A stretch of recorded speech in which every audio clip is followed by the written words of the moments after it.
पंतप्रधान नरेंद्र मोदी 4 दिवसात दुसऱ्यांदा बिहार दौऱ्यावर असणार आहेत। नवादामधून निवडणूक प्रचाराला सुरुवात करतील। त्यानंतर पश्चिम बंगालच्या जलपाईगुडीमध्ये जनतेला संबोधित करतील। त्यानंतर मध्य प्रदेशच्या जबलपूरमध्ये मेगा रोड शोचं आयोजन करण्यात आलं आहे।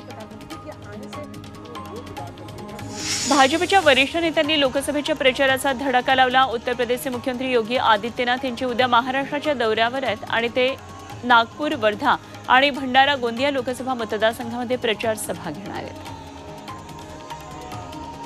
आप नेते संजय सिंह यांनी दिल्लीचे मुख्यमंत्री अरविंद केजरीवाल हे निर्दोष असल्याचं म्हटलंय।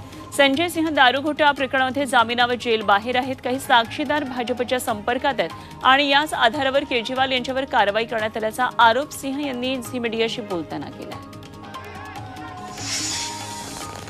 नर्मदा परिक्रमा करून परतलेल्या 3 जणांचं नाशिकच्या वाकी बुद्रुकमध्ये स्वागत करण्यात आलं। सलग 3 महीने खडतर अशी परिक्रमा केली। अमृत नोनी आर्थो प्लस ये एक प्रूवन फॉर्मूला है। इसमें मौजूद नोनी फल के गुण और आयुर्वेदिक जड़ी बूटियां शरीर को जरूरी पोषक तत्व देने के साथ साथ हड्डियों और जोड़ों के घिसने, उनमें होने वाले सूजन और दर्द को रोकने में मदद करता है। दर्द मुक्त जीवन के लिए अमृत नोनी आर्थो प्लस। ग्रामस्थांनी या तिघांची गावामधून मिरवणूक काढली। त्यानंतर महादेव मंदिरात झालेल्या सोहळ्यात त्यांचा सत्कार करण्यात आला।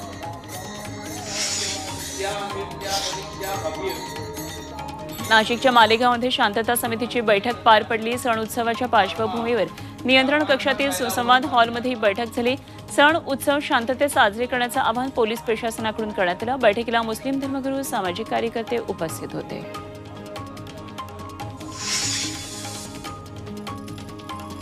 आज मध्य आणि ट्रान्स हार्बर मार्गावर मेगा ब्लॉक आहे। सेंट्रलवर माटुंगा, मलुंड, अप आणि डाऊन धीम्या मार्गावर सकाळी 11:05 ते दुपारी 3:55 दुरुस्तीची कामं केली जातील। तर ठाणे आणि वाशी नेरूळ स्थानकादरम्यान अप आणि डाऊन ट्रान्स हार्बर मार्गावर ब्लॉक घेतला जाईल।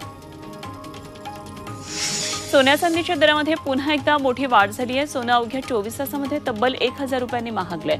चांदीच्या दरात सुद्धा 2000 रुपयांची वाढ झाली आहे। सोन्याचे दर 73,000 रुपये प्रति तोळ्यावर पोहोचले, तर चांदी 83,000 रुपये प्रति किलो झाली आहे।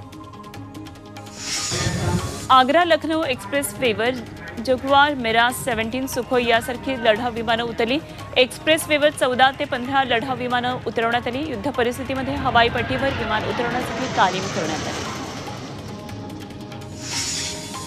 धाराशिवमध्ये पंतप्रधान पीक विमा घोटाळा उघड झाला। ऑनलाईन सेवा केंद्र चालकांनी हा घोटाळा केला।